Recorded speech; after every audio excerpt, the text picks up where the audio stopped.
हमारा मन इस दुनिया का सबसे पावरफुल हथियार है।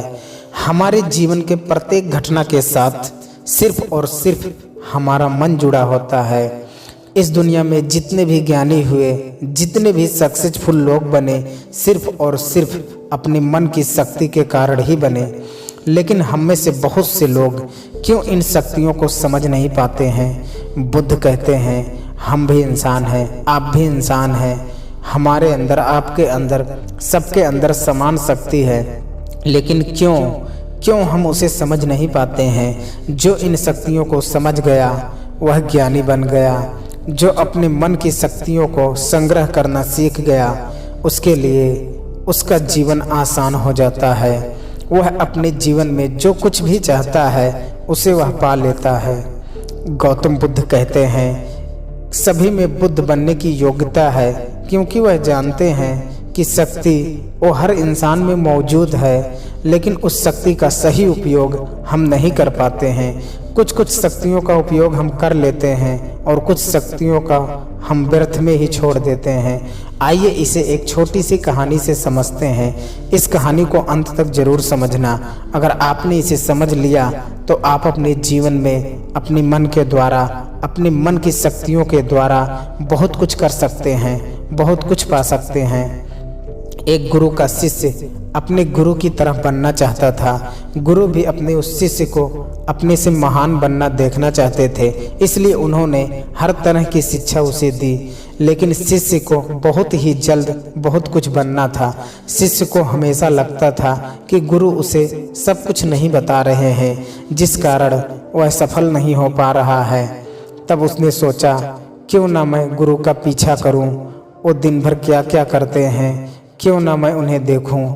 तब से वह छुप कर गुरुदेव को देखने लगा। सुबह उठने से लेकर शाम तक गुरु क्या क्या करते थे, कहाँ जाते थे, कैसे ध्यान करते थे, कैसे भोजन करते थे, क्या बोलते थे, किस तरह चलते थे, ये सभी चीज़ें उनका शिष्य उन्हें छुप कर देखने लगा और वह भी वही सब कुछ करने लगा जो उसके गुरु दिनचर्या में करते थे। एक दिन गुरु ने सुबह देखा कि उनका शिष्य उनके साथ साथ चल रहा है। वह भी उस नदी में नहाया जहाँ पर गुरुदेव नहा रहे थे।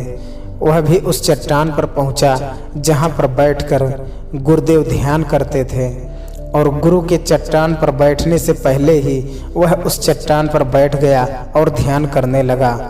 यह देखकर गुरुदेव मुस्कुराए और वहीं पास के ही दूसरे चट्टान पर जाकर बैठ गए और ध्यान करने लगे। शिष्य ने सोचा कि गुरुदेव कुछ कहेंगे, लेकिन किसी की आवाज़ न आने पर उसने अपने आंखें खोलकर देखा। फिर उसने सोचा कि शायद गुरुदेव महीने में किसी एक दिन उस दूसरे चट्टान पर बैठकर ध्यान करते हैं। शिष्य की यह हरकतों को देखकर गुरु को पता चल गया था कि उनका शिष्य उनकी तरह बनने के लिए उनका नकल कर रहा है। तब एक दिन गुरु एक पेड़ के डाल पर बैठकर सो गए।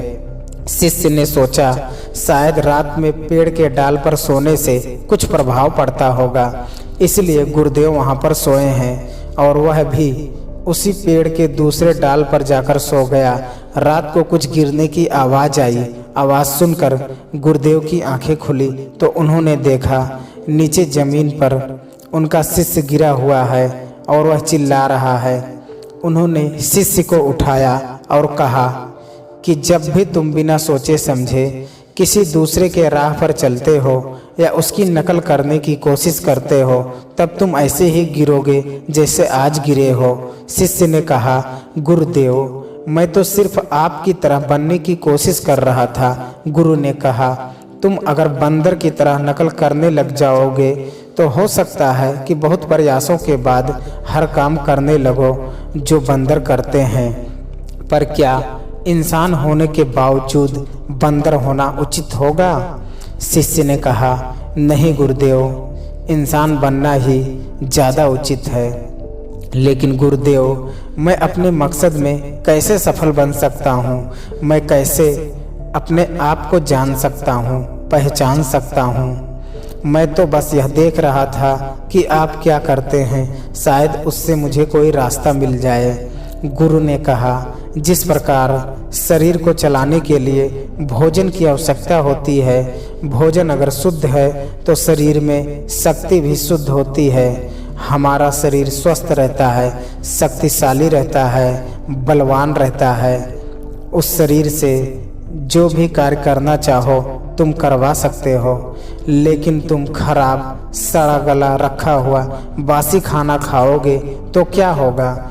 शिष्य ने कहा, शरीर की शक्ति खत्म हो जाएगी, हमारा शरीर बीमार पड़ जाएगा। फिर गुरु ने कहा, इसी तरह हमारे पास मन की शक्ति होती है और इसमें इतनी शक्ति होती है कि कुछ भी पाया जा सकता है, कुछ भी बना जा सकता है, अपने आप को जाना जा सकता है, पहचाना जा सकता है, बुद्धत्व को प्राप्त किया जा सकता है, लेकिन मन की शक्तियों को नापा या तौला नहीं जा सकता है। शिष्य ने कहा, आप तो ज्ञानी हैं, ध्यानी हैं, इसलिए आपके पास मन की शक्तियां हैं जिनका उपयोग आप कर सकते हैं, लेकिन हम उपयोग करते हैं तो कुछ भी नहीं होता है। गुरु ने कहा, शक्ति तो तुम्हारे पास भी है और उतनी ही है जितनी मेरे पास है या किसी और के पास है। तो गुरुदेव, फिर हम सभी लोग कामयाब क्यों नहीं होते हैं? हमारे जैसे बहुत से लोग हमेशा असफल होते रहते हैं, ऐसा क्यों? गुरु ने कहा, क्योंकि मन की शक्तियों का हम सही तरीके से उपयोग नहीं कर पाते हैं, बल्कि मन की शक्तियाँ हमारा उपयोग कर लेती हैं। शिष्य ने कहा, क्या आप मेरे मन की शक्तियाँ दिखा सकते हैं? क्योंकि मैं इसे समझ नहीं पा रहा हूँ। गुरुदेव बोले, हाँ बिल्कुल, मैं बिल्कुल दिखा सकता हूँ, पर इसके लिए तुम्हें मेरा एक काम करना होगा। क्या तुम कर सकोगे? शिष्य ने कहा, हाँ अवश्य करूँगा। मुझे क्या करना होगा? गुरु ने कहा, ज़्यादा कुछ नहीं करना है, बस इतना ही करना है, जितने भी विचार तुम्हारे मन में आए उन विचारों को एक एक लकड़ी के समान समझना है और उन लकड़ियों को उठाकर उस झोपड़ी पर रखते जाना है, और ये तुम्हें पूरे 1 महीने के लिए करना होगा। ध्यान रहे, एक विचार के लिए एक लकड़ी का होना आवश्यक है, जैसे कोई भी विचार, कोई लकड़ी छूट न जाए। एक काम और करना, अपने उस विचारों को जो तुम्हें ज्ञान और ध्यान प्राप्त करने के लिए आए, उन विचारों की लकड़ियों को तुम्हें उन झोपड़ियों के बाहर रखना है। शिष्य ने कहा, जो आज्ञा गुरुदेव, आप जैसे कह रहे हैं मैं वैसा ही करूँगा।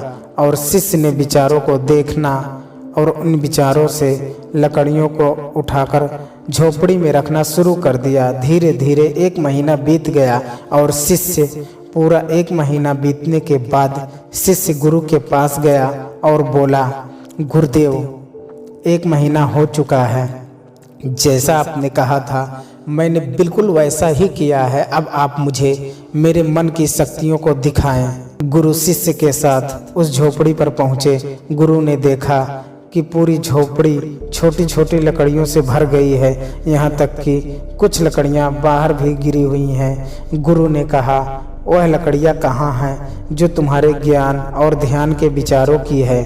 शिष्य ने बाहर पड़ी कुछ लकड़ियों को लाकर गुरुदेव को दिया और बोला, यह वही लकड़ियाँ हैं। गुरु ने उन लकड़ियों को गिनने को कहा। जब शिष्य ने ज्ञान और ध्यान की लकड़ियों को गिना तो वो 26 लकड़ियाँ पाया। गुरु ने कहा, बस तुम्हें एक काम और करना है, यह काम बहुत छोटा सा है, क्या तुम कर सकोगे? शिष्य ने कहा, जी गुरुदेव, आप जो कहेंगे मैं जरूर करूँगा, बताइए मुझे क्या करना है? गुरु बोले, ये जो लकड़ियाँ तुमने इकट्ठे किए हैं, इसे एक साथ बांधकर उस नदी में फेंक कर आओ।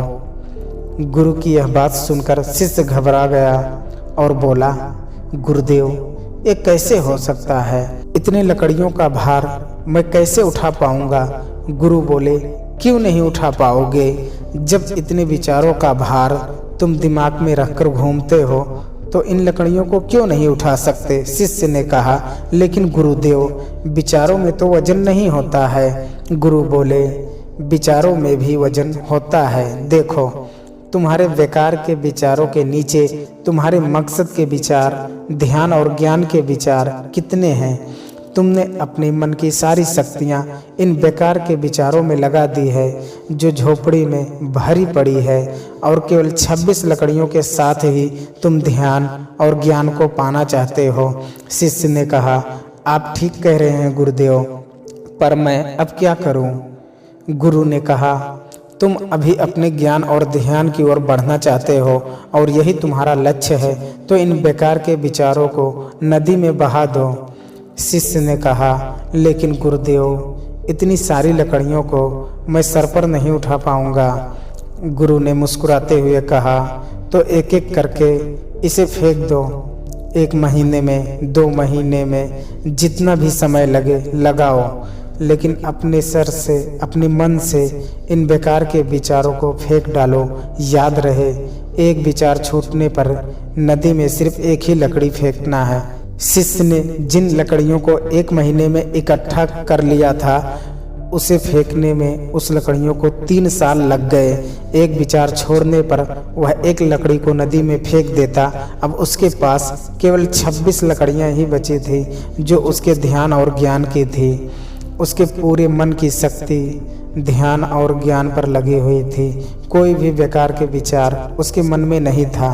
एक दिन ध्यान करते हुए वह उठा और गुरुदेव के पास गया और कहा, गुरुदेव, ऐसा लगता है कि मैं कहीं अटक गया हूँ और मैं आगे नहीं जा पा रहा हूँ। गुरु ने कहा, उन 26 लकड़ियों को छोड़ने का समय हो चुका है, छोड़ दो उन्हें। शिष्य ने उन 26 लकड़ियों को छोड़ने में 1 साल लगा दिया, और जब उसने आखिरी लकड़ी को नदी में डाला तब वो वहीं नदी के किनारे बैठ गया और बैठा ही रहा।